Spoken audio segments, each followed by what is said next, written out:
Hi students, welcome to Future Vision Academy. நம்ம last வீடியோல வந்து பார்த்தோம் அப்படின்னா அழுத்தம்னா என்ன, அழுத்தம் வகைகள் என்ன அப்படின்றத பத்தி பார்த்துருந்தோம். ஓகே, இப்போ இந்த வீடியோவில் நம்ம என்ன பார்க்க போறோம்னு பார்த்தோம் அப்படின்னா மிதப்பு விசை அப்படின்னா என்ன மற்றும் மிதப்பு விசையில இருக்கக்கூடிய வெவ்வேறு விதமான ஃபார்முலாக்கள் என்ன, அதுல இருந்து கேள்விகள் எந்தெந்த வகையெல்லாம் கேட்கக்கூடியது இருக்கு அப்படின்றத பத்தி இந்த வீடியோவில் நம்ம தெளிவாக பார்க்கலாம். ஓகே, ஃபர்ஸ்ட் பார்க்கக்கூடியது மிதப்பு விசைனா என்னன்றது முதல்ல பார்க்கலாம். இப்போ மிதப்பு விசை அப்படிங்கறத எடுத்துக்கிட்டோம் அப்படின்னா ஒரு பாய்மத்தில் மூழ்கியுள்ள ஒரு பொருளின் மீது செயல்படும் விசை. சரி, ஓகே.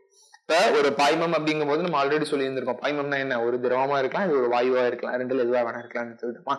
அப்ப அந்த வாயுவோ அல்லது திரவம் ரெண்டுல ஏதாவது ஒரு இருக்கக்கூடிய ஒரு படிமத்தை எடுத்துக்கிட்டோம் அப்படின்னும் போது அந்த படிமத்துல வந்து பார்த்தோம் அப்படின்னா உதாரணத்துக்கு நம்ம இங்க எடுத்துக்கிறது ஒரு திரவம் எடுத்துக்கிறோம் அப்படின்னு எடுத்துப்போமே. திரவம் எடுத்துக்கிட்டோம் அப்படின்னும் போது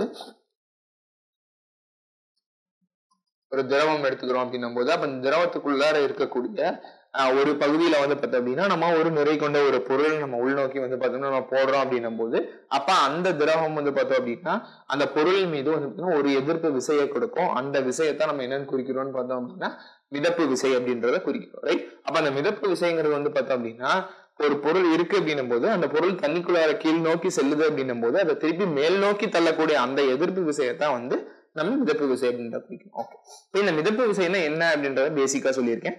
இத ஒரு ஃபார்முலா ஓரியன்டா பார்க்கணும் அப்படிங்கும் போது பார்த்தோம் அப்படின்னா நம்ம இன்னொரு விஷயத்தை பார்க்க வேண்டியது இருக்கு. அது என்னன்னு பார்த்தோம் அப்படின்னா ஆர்கிமிடிஸ் தத்துவம். ஆர்கிமிடிஸ் அப்படிங்கிற ஒரு விஞ்ஞானி என்ன சொல்றாருன்னு பார்த்தோம் அப்படின்னா இதற்கு இந்த மிதப்பு விசை எதனால அந்த மிதப்பு விசை ஏற்படுது, இந்த மிதப்பு விசையோட காரணிகள் என்ன, மிதப்பு விசையோட பண்புகள் என்ன அப்படிங்கிறத பத்தி ஆர்கிமிடிஸ் அப்படிங்கிற ஒரு விஞ்ஞானி என்னன்னு பார்த்தோம்னா ஒரு சில தத்துவங்களை கொடுக்குறாரு. அவர் இரண்டு விதமான கூற்றுகளை கொடுக்குறாரு. அது என்னன்னு சொல்றோம் அப்படின்னா அதனுடைய முதல் பிரின்சிபல் மற்றும் இரண்டாவது பிரின்சிபல், முதல் கொள்கை மற்றும் இரண்டாம் கொள்கை அப்படின்னு எடுத்துக்கிறோம். ஃபர்ஸ்ட் முதல் கொள்கையில் என்ன சொல்றாருன்னு பார்ப்போமே. நம்ம சென்டென்ஸ் ஃபார்மேட்ல எல்லாம் இல்லாம பேசிக்கா நம்ம ஒரு சிம்பிள் எக்ஸாம்பிள் ஓரியன்டாவே போவோம். அப்ப நம்ம எடுத்துக்கிட்டோம் அப்படின்னும் போது ஃபர்ஸ்ட் பிரின்சிபல் அதாவது முதல் கொள்கையில் என்ன சொல்றாருன்னு பார்த்தோம் அப்படின்னா இப்போ ஒரு கலன்ல ஒரு திரவம் இருக்கு அப்படின்னு எடுத்துக்கிட்டோம் அப்படின்னும் போது அந்த திரவத்துக்கு மேல வந்து பார்த்தோம் அப்படின்னா நம்ம ஒரு பொருளை கொண்டு போய் நம்ம வைக்கிறோம் அப்படின்னும் போது அந்த பொருள் எப்ப மூழ்கும்னு பார்த்தோம் அப்படின்னா அந்த திரவத்தினுடைய அடர்த்தியை காட்டிலும் அந்த பொருளுடைய அடர்த்தி அதிகமா இருந்ததுன்னா மட்டும்தான் அந்த பொருளானது அந்த திரவத்தில் மூழ்கும். ஒண்ணு, இது வந்து முதல் கூற்று. ரெண்டாவது, இது வந்து ஆர்கிமிடிஸ் கூற்றுன்னு சொல்ல வரல, இது பொதுவான ஒரு கூற்றுன்னு சொல்றேன்.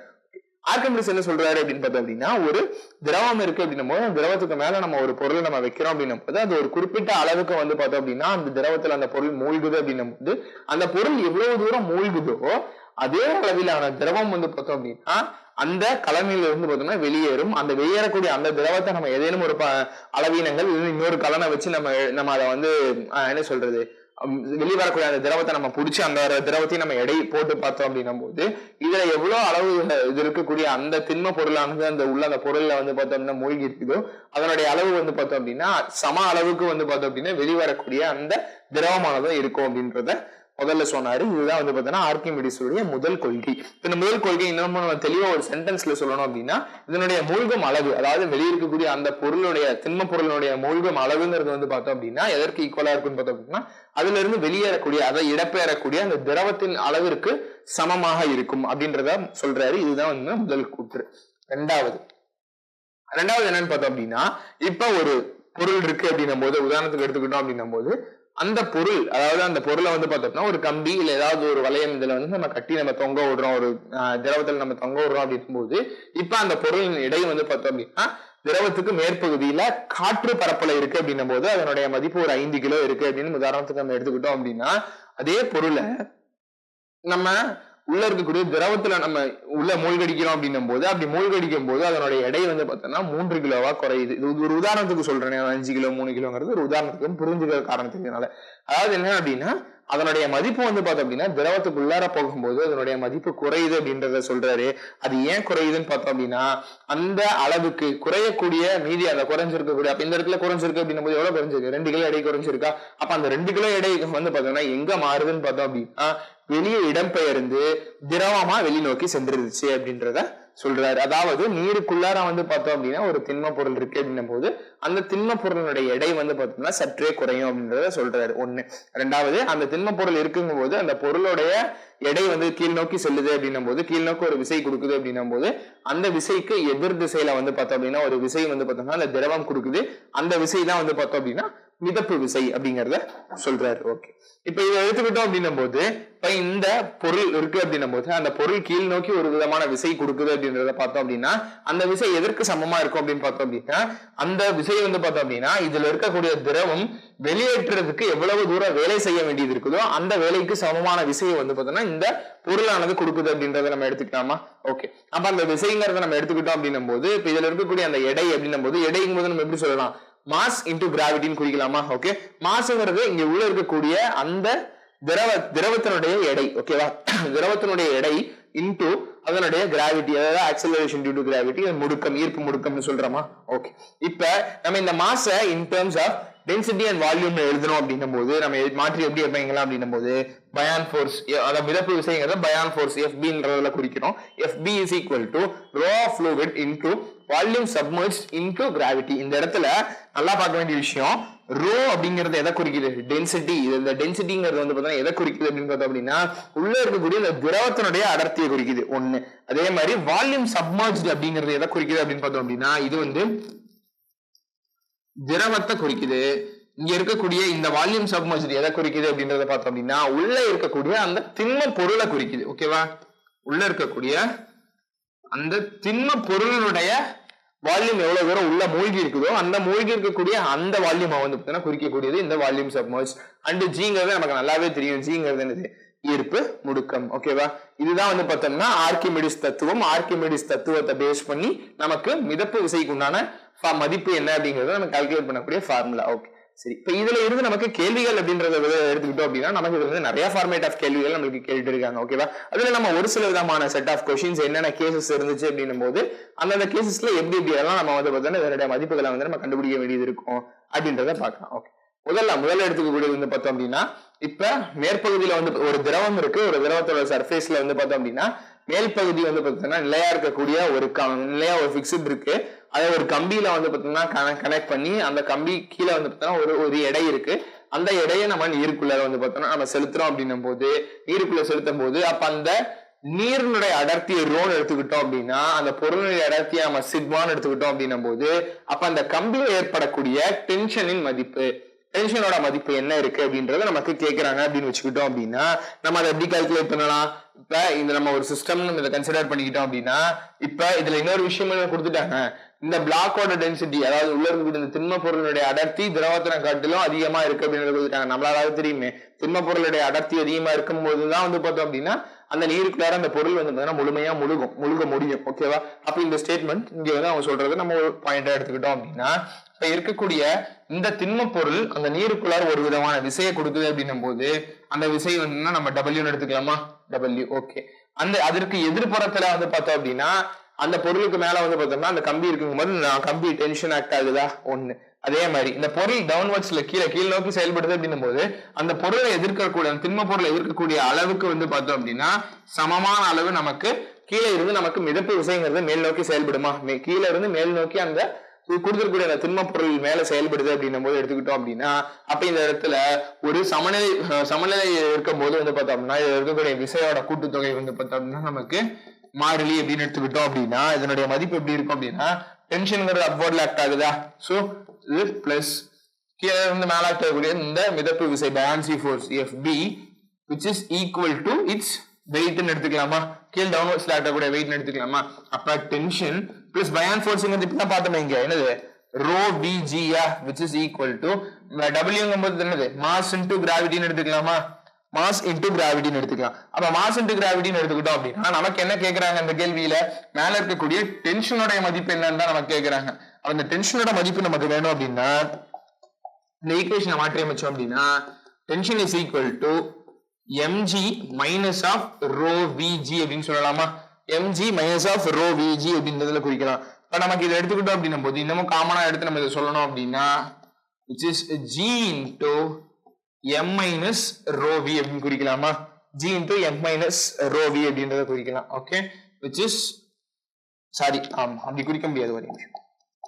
எடுத்துக்கிட்டோம் அப்படின்னா இந்த புள்ளியில் இருக்கக்கூடிய இந்த அடர்த்திங்கும் போது வந்து பார்த்தோம்னா இங்க இருக்கக்கூடிய இந்த மதிப்பு இதனுடைய அடர்த்திங்கிறது சிக்மான்னு எடுத்துப்போமா. அப்ப அதனால இதனுடைய மதிப்பை நம்ம அப்படி மாற்றி அமைக்க முடியாது. அப்ப டென்ஷனின் மதிப்பு T is equal to mg minus rho vg அப்படின்றத குறிக்கணும். அதாவது இப்படி கொடுத்திருக்கக்கூடிய ஒரு செட்டப்ல ஒரு கேள்வி கேட்டாங்க அப்படின்னும் போது மேல இருக்கக்கூடிய இந்த டென்ஷனின் மதிப்பு என்னன்னு கேட்டாங்க அப்படின்னா mg minus rho vg. ஓகேவா, இந்த ஃபார்முலா பயன்படுத்தலாம். சரி, இப்ப அடுத்து என்ன விதமா கேள்வி கேட்கலாம்னு பார்த்தோம்னா ரெண்டாவது விதம், இதுல ஒரு நீர் இருக்கு அப்படின்னும் போது ஒரு நீருக்குள்ளார ஒரு திண்ம பொருள் வந்து பார்த்தோம்னா உள்ள மூழ்கிடுச்சு அப்படிங்கும் போது அந்த திரவம் கீழ் நோக்கி முடுக்கத்தை கொடுக்குது அப்படின்னும் போது அப்ப அந்த சிஸ்டத்துல ஏற்படக்கூடிய அந்த விசையின் மாற்றம் என்ன அப்படின்றத நமக்கு இருக்கக்கூடிய கீழே அந்த கீழ் நோக்கி செல்லக்கூடிய அந்த முடுக்கத்தின் மதிப்பு என்ன அப்படின்றத நம்மளுக்கு கேள்வி கேட்கலாம். அப்ப அந்த முடுக்கத்தின் மதிப்பு என்னன்றத நமக்கு கேள்வி கேட்டாங்க அப்படின்னா நம்ம இதையுமே என்ன சொல்லலாம், சமநிலை பகுதி சமநிலையா இருக்கும்போது இதனுடைய விசை நமக்கு மாறிலி அப்படின்னு எடுத்துக்கிட்டோம் அப்படின்னா டவுன்வர்ட்ஸ்ல நமக்கு இதனுடைய வெயிட் ஆக்ட் ஆகுதா, வெயிட் மைனஸ் வெயிட் அப்வர்ட்ஸ்ல ஆக்ட் ஆகக்கூடியது இதனுடைய பயான் force FB which is equal to டவுன்வர்ட்ஸ்ல ஏற்படக்கூடிய அந்த விசைங்கிறத சொல்லலாமா. கீழ் நோக்கி இருந்து முடுக்கம் கொடுக்குது அப்படின்னா அந்த இடத்துல கண்டிப்பா இந்த விசை இருக்கும் அப்படின்னு எடுத்தோமா. அப்ப which is F ன்னு எடுத்துக்கலாமா. ஓகே, அப்ப எடுத்துக்கிட்டோம் அப்படின்னா W is equal to mg ன்னு எடுத்துக்கலாம் மைனஸ் நம்மளுக்கு பயான் ஃபோர்ஸ் அப்படிங்கும்போது இப்பதான் பார்த்தோம் rho vg which is equal to இதனுடைய ஃபோர்ஸ் அப்படிங்கும்போது மாஸ் இன்டு ஆக்சலரேஷன் குறிக்கலாமா. ஓகே, அப்ப ஆக்சலரேஷன் வேணும் அப்படின்னும் போது mg divided by m minus rho vg divided by m னு குறிக்கலாமா. Minus rho vg divided by m னு குறிக்கலாம். இங்க இருக்கக்கூடிய மாஸ் நம்ம கேன்சல் பண்ணிக்கிட்டோம் அப்படின்னும் போது நம்ம இதை எப்படி மாற்றி அமைக்கலாம் அப்படின்னு பார்த்தோம் அப்படின்னா a into g into 1 minus rho v by m னு சொல்லலாமா. rho v by m னு சொல்லலாம். சரி, ஓகே, இப்ப இந்த m நம்ம மாற்றி அமைக்கிறோம் அப்படின்னும் போது இந்த m நம்ம மாற்றி அமைச்சோம் அப்படின்னா நம்ம என்னன்னு சொல்லலாம் அப்படின்னா இந்த m வந்து in terms of density and volumeல சொன்னோம் அப்படின்னா எப்படி இருக்கும், இத a is equal to இங்க எழுதுறோமே a is equal to g into 1 minus rho v divided by இத sigma v ன்னு மென்ஷன் பண்ணலாமா. சிக்மா v, ஏன்னா இதனுடைய டென்சிட்டி வந்து சிக்மா அப்படின்னு எடுத்துக்கிட்டோம்னா சிக்மா v ன்னு எடுத்துக்கலாமா. அப்ப vv ரெண்டோட வால்யூம்ங்கிறது இந்த இடத்துல கான்ஸ்டன்டா, அப்ப கான்ஸ்டன்ட் எடுத்துக்கிட்டோம் அப்படின்னா a is equal to g into 1 minus rho by sigma ன்னு சொல்லலாமா.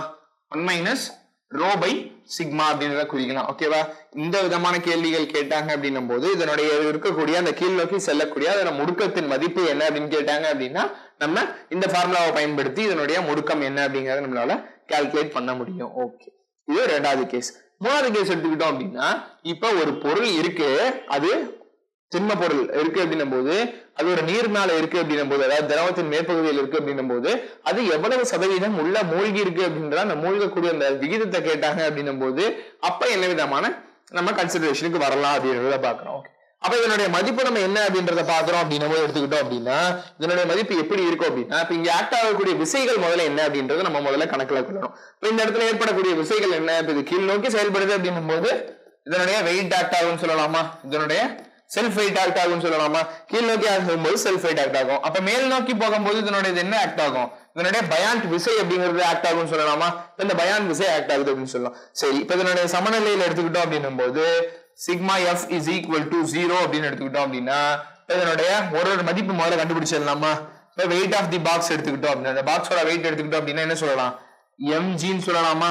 ஓகே, mg, அப்ப mg into density into volume எழுதணும் அப்படின்னா இதனுடைய டென்சிட்டியோட மதிப்பு என்ன சொல்லிருக்கான், சிக்மான்னு சொல்லிட்டான். அப்ப சிக்மா vg மென்ஷன் பண்ணிக்கலாமா, which is sigma vg. Okay, இப்ப நம்ம கேக்குறது என்ன அப்படின்னா இது எவ்வளவு ஆழம் மூழ்கி இருக்குது, அதாவது எவ்வளவு தூரம் உள்ள மூழ்கி இருக்கக்கூடிய அந்த ஆழம் என்ன, அதனுடைய விகிதம் என்னன்னு தான் கேட்கிறோம். அப்ப ஆழம்ங்கும் போது ஒரு ஹைட் தானே. அப்ப அந்த ஹைட்ங்கிற டேர்ம்ஸ்ல நம்ம இந்த வால்யூமை மாத்தி அமைச்சு எழுதணும் அப்படின்னா we can say this as weight of box which is equal to sigma into a into h into g mention பண்ணலாமா. sigma into a into h into g mention பண்ணலாமா. ஓகே, இது வந்து பார்த்தோம் அப்படின்னா ஃபர்ஸ்ட் செட். ஓகே, ரெண்டாவது இதுல இருக்கக்கூடிய பயான்ட் விசை என்னங்கறத பாக்குறோம். நம்ம பயான்ட் விசை என்னங்கறத பார்த்தோம் அப்படின்னா இதுல ஏற்படக்கூடிய அந்த பயான்ட் விசைங்கிறது என்னது நம்ம ஆல்ரெடி சொல்லியிருந்தோம், ரோ வி ஜி அப்படின்னு சொல்லியிருந்தோமா. ரோ வி ஜி அப்படின்றத ஆல்ரெடி நம்ம சொல்லியிருந்தோம். அப்ப ரோ வி ஜிங்கிறத நம்ம எடுத்துக்கிட்டோம் அப்படின்னும் போது இந்த ரோங்கிறது எதை குறிக்குது, இதனுடைய fluid மதிப்பு, அதாவது fluid அடர்த்தி குறிக்குது. வால்யூம் சப்மர்ஜ் ஆயிருக்கக்கூடிய அந்த திண்ம பொருளுடைய அடர்த்தியை குறிக்குது. ஓகே, அப்ப இந்த இடத்துல இந்த fluid அடர்த்தியில எந்த விதமான மாறுபாடுகளையும் நம்மளால பண்ண முடியாது. அப்படியே ரோனே வச்சுப்போம். ஓகே, இதனோட வால்யூம் எடுத்துக்கிட்டோம் அப்படின்னா போது இது என்ன அப்படின்னா, இப்ப மொத்தமா இந்த பிளாக்கோட எடைன்னு எடுத்துக்கும் போது இது மொத்தம் இவ்வளவு தூரம் அந்த திரவத்தின் ஆழம் இருக்கு அப்படின்னா இந்த மொத்த ஆழத்துக்குமே அது பார்த்தோம்னா இந்த விசையை கொடுக்குது. ஓகேவா, அதனால இந்த இடத்துல நம்ம ஹெச் எடுத்துக்கிட்டோம். இதுவே இங்கே இது மூழ்கி இருக்கக்கூடிய இந்த விசையை மட்டும்தான் எதிர்த்து இந்த இடத்துல மிதப்பு விசை கொடுக்கறதுனால இங்க மூழ்கி இருக்கக்கூடிய இந்த உயரத்தை நம்ம என்ன எடுத்துக்கிட்டோம், எக்ஸ் எடுத்துக்கிட்டோமா. அப்ப எக்ஸ் எடுத்துக்கிட்ட போது நம்ம இதை எப்படி எழுதலாம் அப்படின்னு பார்த்தோம்னா rho into a into x into g எழுதலாமா. a into x into g எழுதலாம் அப்படின்னா இது இதனுடைய பயான் ஃபோர்ஸின் மதிப்பு அப்படின்றத குறிக்கலாமா. இதை ரெண்டாவது ஈக்குவேஷனா வச்சுக்கிட்டோம் அப்படின்னா அப்ப இந்த ரெண்டையும் நம்ம சமநிலை ஈக்குவேஷன்ல பயன்படுத்தும் போது இது என்னவா இருக்கும், சமநிலையில பார்த்தோம் அப்படின்னா இதனுடைய வேல்யூ எப்படி இருக்கும் அப்படின்னு பார்த்தோம் அப்படின்னா F is equal to, அதாவது பயான் விசை which is equal to weight of the block ன்னு சொல்லலாமா. பயான் விசை which is equal to weight of the block ன்னு சொல்லலாம். அப்ப பயான் விசைங்கிறது என்ன எடுத்திருக்கோம், நம்ம rho A X into G எடுத்திருக்கோமா. சரி, இப்ப இது weight of the box என்ன எடுத்திருக்கோம், sigma A H into G எடுத்திருக்கிறோம். சரி, ஓகேவா. இப்ப இங்க ஜி ஜி கேன்சல் ஆயிடும், ஏ ஏ கேன்சல் ஆயிடும். அப்ப நம்ம ரிமைனிங் இருக்கக்கூடிய மதிப்பு நம்ம என்ன, நம்ம இங்க எவ்வளவு தூரம் இதனுடைய ஆழம் உள்ள இறங்கி இருக்கு அப்படின்றத மட்டும் தான் பாக்குறோம். அப்ப இதனுடைய நம்மளுக்கு என்ன மதிப்பு, எதோட மதிப்பு வேணும், நமக்கு எக்ஸோட மதிப்பு தான் வேணும். அப்ப எக்ஸோட மதிப்பு வேணும் அப்படிங்கும் போது இதை மேல்புறமா வச்சுக்கிட்டோம் அப்படின்னா எக்ஸ் பை ஹெச், இதை கீழ் நோக்கி கொண்டு வந்துட்டோம் அப்படின்னா X by H which is equal to sigma divided by rho அப்படின்றத குறிக்கலாம். ஓகேவா.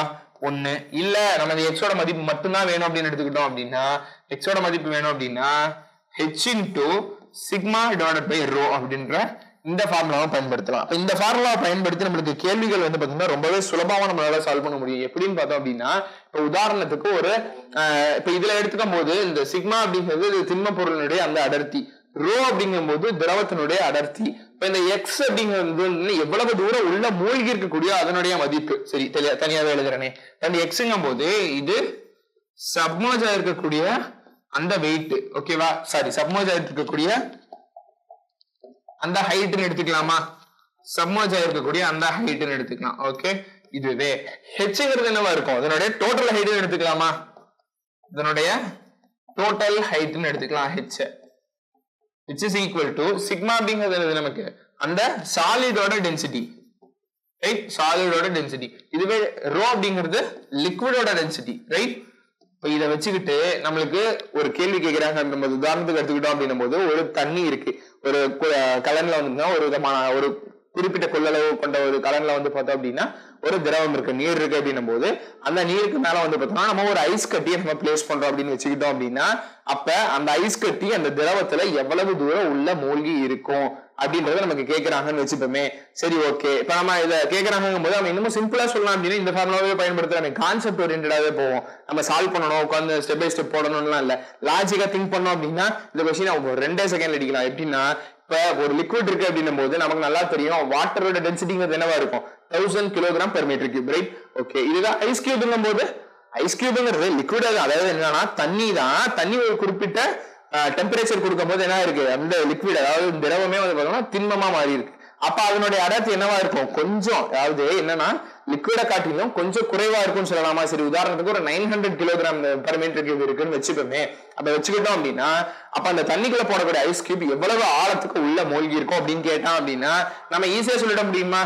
ஏன்னா நம்மளுக்கு தெரியும் சாலிடுங்கிறது ஐஸ் கியூப், உள்ள இருக்கக்கூடிய லிக்விடுங்கிறது வாட்டர். ஓகேவா. அப்ப 900 டிவைடட் பை 1000 போட்டோம் அப்படின்னா எவ்வளவு, 9/10 which is 0.9 மீட்டர். 0.9 மீட்டர் பார்த்தீங்கன்னா உள்ள மூழ்கி இருக்கு அப்படின்றத சொல்லலாமா. அதாவது ஐஸ் கியூபோட ஆழம் ஒரு 1 மீட்டர் இருக்குன்னு வச்சுக்கோ, அதனோட உயரம் ஒரு 1 மீட்டர் இருக்கு அப்படின்னு எடுத்துக்கிட்டோம் அப்படின்னா அப்ப கிட்டத்தட்ட அது என்ன இருக்கு, அது ஒரு 0.9 மீட்டர் உள்ள மூழ்கி இருக்கு. சரி, ஓகே. இது பெர்சன்டேஜ்ல கேட்டான் அப்படின்னா பெர்சன்டேஜ்ல கேட்டா எவ்வளவு தூரம் உள்ள மூழ்கி இருக்கு அப்படின்னு கேட்டானா 90% மூழ்கி இருக்கு. ஏன்னா 0.9 டிவைடட் பை 10ங்கும் போது மொத்தம் அதனுடைய ஆழம் அதனுடைய உயரம் 1 மீட்டர் அப்படின்னு சரி 1 சென்டிமீட்டர் அப்படின்னு எடுத்துக்கிட்டோம்னா அதுல 0.9 சென்டிமீட்டர் உள்ள மூழ்கிருச்சு அப்படின்னா இப்ப எவ்வளவு 90 மடங்கு அந்த ஐஸ் கியூப் உள்ள வந்து மூழ்கிருச்சு. எவ்வளவு வெளியே மூழ்காம இருக்கு 10% இருக்கு அவ்வளவுதான். இப்ப இது ஓரியன்டா வந்து பார்த்தோம் அப்படின்னா இப்ப நான் சொன்ன இந்த கேள்வியே வந்து பார்த்தோம்னா ஒரு ப்ரீவியஸ் இயர்ல கேட்டிருக்கக்கூடிய ஒரு கேள்விதான். இந்த கேள்வியை நீ இவ்வளவு தூரம் ஃபார்முலா போட்டு நீ சால்வ் பண்ணிட்டு இருந்த அப்படின்னா அது உனக்கு கிட்டத்தட்ட உனக்கு 1 நிமிஷத்துல ஒரு கொஸ்டின் முடிக்க முடியுமான்னு கேட்டா சத்தியமா முடிக்க முடியாது. அப்ப அதை என்ன பண்ணலாம் அப்படின்னா இந்த மாதிரி டிப்ஸ் அண்ட் ட்ரிக்ஸ் அங்கங்க வந்து நம்ம கான்செப்ட் தெரிஞ்சது அப்படின்னா நம்ம ஈஸியா நம்மளால அப்ளை பண்ண முடியும். ரைட், இந்த ஃபார்முலாவை இந்த மாதிரி கேள்விகள் கேட்கும் போது நம்மளால பயன்படுத்த முடியும். ஓகே, அடுத்து இன்னொரு செட் ஆஃப் கண்டிஷன் என்னன்னு பார்த்தோம் அப்படின்னா இப்ப ஒரு திண்ம பொருள் இருக்கு அப்படின்னும் போது அந்த திண்ம பொருள் ஒரு திரவத்தின் படலத்துல இருக்கு ஒரு திரவம் இருக்கு அப்படின்னா திரவத்துக்கு மேற்பகுதியில் நம்ம பிளேஸ் பண்றோம் அப்படின்னும் போது அதனுடைய ஒரு பாதி அளவு வந்து பார்த்தோம் அப்படின்னா அந்த திரவத்துல மூழ்கி இருக்கு அப்படின்னு எடுத்துக்கிறோம். சரி, ஓகே. அப்ப அந்த பாதி அளவுக்கு இந்த திரவத்துல மூழ்கி இருக்கு அப்படின்னும் போது கிட்டத்தட்ட ஒரு என்னன்னு சொல்லலாம் அப்படின்னா இது ஒரு கால் பங்கு மூழ்கி இருக்கு அப்படின்னு எடுத்துக்கிட்டோம் அப்படின்னா முழு பங்கு வந்து எடுத்துக்கிட்டோம் அப்படின்னும் போது நம்ம 1 எடுத்துக்கிட்டோம் அப்படின்னா இதனுடைய 1/4 பங்கு மூழ்கி இருக்கு அப்படின்னு எடுத்துக்கிட்டோம் அப்படின்னா என்னன்னு சொல்லலாம் நம்ம ஒரு 1/3 சப்மர்ஜ்டுன்னு சொல்லலாமா? அதாவது 1/3 வந்து பார்த்தோம் அப்படின்னா இதுல மூழ்கி இருக்கு அப்படின்றத சொல்லலாமா? அப்ப அந்த 1/3 மூழ்கி இருக்கு அப்படின்னு சொன்னா இப்பதான் சொன்னேன் 1/3 மூழ்கி இருக்கு அப்படிங்கிற போது எடுத்துக்கிட்டோம் அப்படின்னா அப்ப density of solid divided by density of லிக்விடோட மதிப்பு என்னவா இருக்கீங்க 1/3 இருக்கு. அதாவது சாலிடோட டென்சிட்டி டிவைடட் பை லிக்விடோட டென்சிட்டியோட மதிப்பு 1/3 இருக்கு. அப்ப இந்த இடத்துல நமக்கு சாலிடோட டென்சிட்டி மட்டும் எடுத்துக்கிட்டோம் அப்படின்னா density of solid which is equal to density of liquid divided by 3 எழுதிக்கலாமா? அதாவது எப்படி எழுதலாம் அப்படின்னா sigma is equal to rho by 3 mention பண்ணலாமா? ரைட், சிக்மாவோட மதிப்பு வந்து பார்த்தோம் அப்படின்னா நம்ம என்ன சொல்றோம் rho by 3 ன்னு சொல்றோம். ஓகே, சரி. இப்ப இதனுடைய வெயிட் எடுத்துக்கிறோம். அப்ப என்னன்னா இந்த பிளாக்கோட வெயிட் என்ன அப்படின்றத நமக்கு கேட்டாங்க அப்படின்னா அந்த பிளாக்கோட வெயிட் நம்ம என்னன்னு சொல்லலாம் அப்ப weight of box which is equal to m into g எழுதலாமா? m into g எழுதலாம். ஓகே, அப்ப mgங்கும்போது என்னவா இருக்கும் நமக்கு இங்க சிக்மா vg ன்னு குறிக்கலாமா? சிக்மா vg ன்னு குறிக்கலாம். ஓகே, இங்க சிக்மாக்கு பதிலா இப்ப நம்ம லிக்விடோட டென்சிட்டியை பொறுத்து நம்ம மாத்தணுமா? அப்ப இதனுடைய வெயிட் எப்படி குறிக்கலாம்? அப்ப weight of the box which is equal to rho vg divided by 3 ன்னு சொல்லலாமா?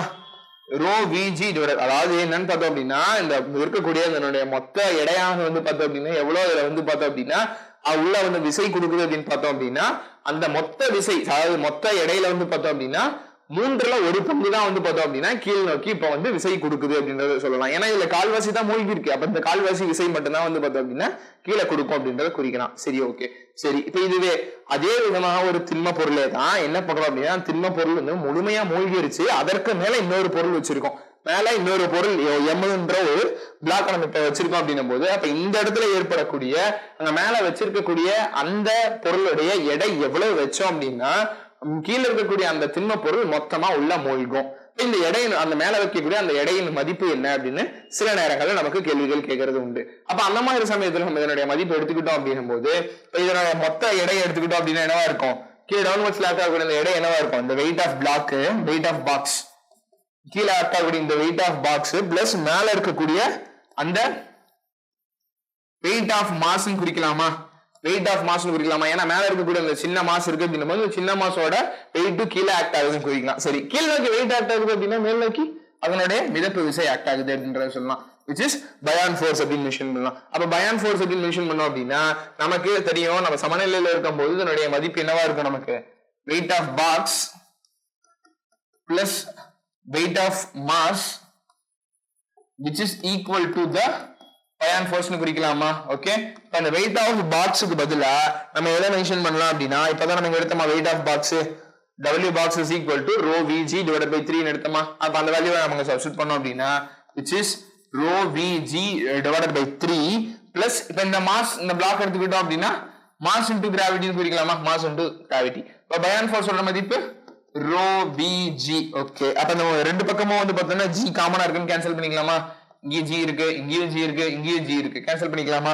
அப்ப கேன்சல் பண்ணோம் அப்படின்னா இதனுடைய மதிப்பு எப்படி மாறும் அப்படின்னா நமக்கு தேவை என்ன வேணும் இந்த மாஸ் மட்டும் தான் வேணுமா? அந்த மாஸ் வேணும் அப்படின்னா mass is equal to rho v minus of rho v divided by 3. Right, என்னன்னா அப்படின்னா மொத்த இதனுடைய எடை rho v அதனுடைய எடை மைனஸ் அதனுடைய எடையில ஒரு 1/4 பங்கு அப்படின்னு எடுத்துக்கிட்டோம் அப்படின்னா which is மேல இருக்கக்கூடிய அந்த பொருளினுடைய எடை எப்படி இருக்குன்னு பார்த்தோம் அப்படின்னா mass is equal to 2 rho V divided by 3 அப்படின்றதுல சொல்லலாமா?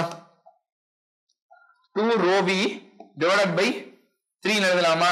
ஆர்எல்ஸ் இன்னொரு நம்ம மாத்தி அமைக்க எழுதணும் அப்படின்னா அது வியோட மதிப்புக்கு பதிலா நம்ம இங்க எடுத்துக்கூடாது எல்லாமே என்ன எடுத்திருக்கோம், இந்த எவ்வளவு தூரம் ஹைட் மூழ்கி இருக்கு அதோட ஏரியான்னு எடுத்துக்கிட்டோமா? அப்ப இந்த ஃபார்முலா இன்னமும் நம்ம மாத்தணும் அப்படின்னா which is 2/3 into rho A H mention பண்ணலாமா? ரோ ஏ ஹெச், அதாவது வால்யூமுக்கு பதிலா ஏரியா இன்டு ஹைட் மென்ஷன் பண்ணலாமா? ரைட். அப்ப இந்த ஃபார்முலாவை பயன்படுத்தியும் நம்ம இந்த மிதப்பு விசை சம்பந்தப்பட்ட கேள்விகள் ஏதாவது கேட்டாங்க அப்படின்னா நம்மளால அதனுடைய பதிலளிக்க முடியும். ஓகே, இப்ப நம்ம இந்த வீடியோல மிதப்பு விசைனா என்ன, மிதப்பு விசையில இருக்கக்கூடிய வெவ்வேறு வகையான கேசஸ் என்ன அப்படிங்கறத பத்தி பார்த்திருக்கோம். நம்ம பின்வரும் வீடியோக்கள்ல வந்து பார்த்தோம்னா மிதப்பு விசை சம்பந்தப்பட்ட கேள்விகள் மற்றும் அடுத்து வரக்கூடிய கான்செப்ட்ஸ் எல்லாம் நம்ம பார்க்கலாம். Okay, thank you. Future Vision Study Center, second floor, AVK Maruti Plaza, opposite Hotel Lakshmi Prakash, SKS Hospital Road, New Bus Stand, Salem 4. For contact 90420 30163 and web address www.futurevision.ias.com.